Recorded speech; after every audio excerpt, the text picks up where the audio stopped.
ಮಧುಮೇಹ ಕಾಯಿಲೆಯು ಒಂದು ಮಾರಣಾಂತಿಕ ಕಾಯಿಲೆಯಾಗಿದ್ದು ದೇಶದಲ್ಲಿ ಲಕ್ಷಾಂತರ ಜನರನ್ನ ಬಾಧಿಸಿದೆ. ದೇಹದ ಆರೋಗ್ಯ ಮತ್ತು ವಿವಿಧ ಅಂಗಗಳ ಮೇಲೆ ಕಠಿಣ ದುಷ್ಪರಿಣಾಮ ಬೀರಿದೆ. ಈ ಕಾಯಿಲೆಯ ಮಾಹಿತಿ, ಜಾಗೃತಿ ಮತ್ತು ಮುಂಜಾಗ್ರತೆ, ಉಪಶಮನ, ಚಿಕಿತ್ಸಾ ಕ್ರಮದ ಬಗ್ಗೆ ಜ್ಞಾನದ ಅವಶ್ಯಕತೆ ಇದೆ ಎಂದು ಕಣಚೂರು ವೈದ್ಯಕೀಯ ವಿಜ್ಞಾನ ಸಂಸ್ಥೆಯ ಕಾರ್ಯನಿರ್ವಾಹಕ ನಿರ್ದೇಶಕರಾದ ಅಬ್ದುಲ್ ರೆಹಮಾನ್ ಅವರು ಅಭಿಪ್ರಾಯಪಟ್ಟರು.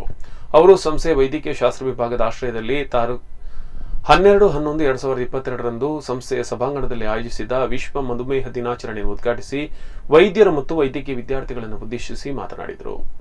ಪ್ರತಿನಿಧಿಗಳು ಸಂಸ್ಥೆಯ ನಿರಂತರ ವೈದ್ಯಕೀಯ ಶಿಕ್ಷಣದ ಅಂಗವಾಗಿ ಆಯೋಜಿಸಿದ ಈ ವೈದ್ಯಕೀಯ ಕಾರ್ಯಾಗಾರದ ಸದುಪಯೋಗವನ್ನು ಪಡೆದು ಜ್ಞಾನವನ್ನು ವೃದ್ಧಿಸಬೇಕೆಂದು ಸಲಹೆ ನೀಡಿದರು.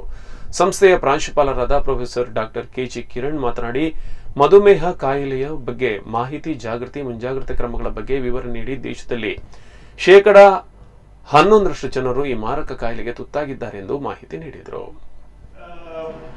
Age where everything is fast cars, fast foods, fast everything is fast. Internet is 5G. Tomorrow we don't know what next which G will come. So at this rate when we are going, doctors, we cannot move at that fast pace.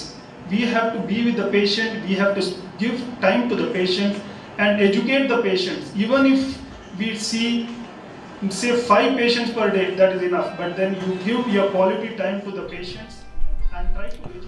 ಸಂಘಟನಾ ಸಮಿತಿ ಅಧ್ಯಕ್ಷ ಹಾಗೂ ವೈದ್ಯಕೀಯ ಶಾಸ್ತ್ರ ವಿಭಾಗದ ಮುಖ್ಯಸ್ಥ doctor Devdas Rai ಅವರು, ಮಧುಮೇಹ ಕಾಯಿಲೆ ಒಂದು ಆಧುನಿಕ ಜೀವನ ಶೈಲಿ ಪದ್ಧತಿಯ ಕಾಯಿಲೆಯಾಗಿದ್ದು ಕೆಲಸದ ಒತ್ತಡ, ಬೊಜ್ಜು, ಅಧಿಕ ಸಕ್ಕರೆ ಅಂಶದ ಆಹಾರ ಸೇವನೆ ಮತ್ತು ವ್ಯಾಯಾಮ ರಹಿತ ಜೀವನ ಎಂದು ನುಡಿದು ಅದರ ಕಾರಣಗಳು ಮತ್ತು ಲಕ್ಷಣ ಮತ್ತು ಚಿಕಿತ್ಸಾ ಕ್ರಮಗಳ ಬಗ್ಗೆ ವಿವರ ನೀಡಿದರು. ವೇದಿಕೆಯಲ್ಲಿ ಸಂಸ್ಥೆಯ ವೈದ್ಯಕೀಯ ಅಧೀಕ್ಷಕರಾದ ಪ್ರೊಫೆಸರ್ ಡಾಕ್ಟರ್ ಹರೀಶ್ ಶೆಟ್ಟಿ, ಮುಖ್ಯ ಆಡಳಿತಾಧಿಕಾರಿಯಾದ ಡಾಕ್ಟರ್ ರೋಹನ್ ಮೋನಿಸ್, ಕರ್ನಾಟಕ ವೈದ್ಯಕೀಯ ಮಂಡಳಿ ಸದಸ್ಯರಾದ ಡಾಕ್ಟರ್ ಜಿಕೆ ಭಟ್ ಉಪಸ್ಥಿತರಿದ್ದರು. ಈ ಕಾರ್ಯಾಗಾರದಲ್ಲಿ doctor Shripati Kamath, doctor Praveen Ramachandra, doctor Prashanth, doctor Srinath Shetty, doctor Saurav Bhat ಸಂಪನ್ಮೂಲ ವ್ಯಕ್ತಿಗಳಾಗಿ ಭಾಗವಹಿಸಿ ಅತಿಥಿ ಉಪನ್ಯಾಸ ನೀಡಿದರು. KMC observer for the CME, Dr. GK Bhat Sankabitlu. But still the matter is in the court. We are not attending regularly, but we are going there.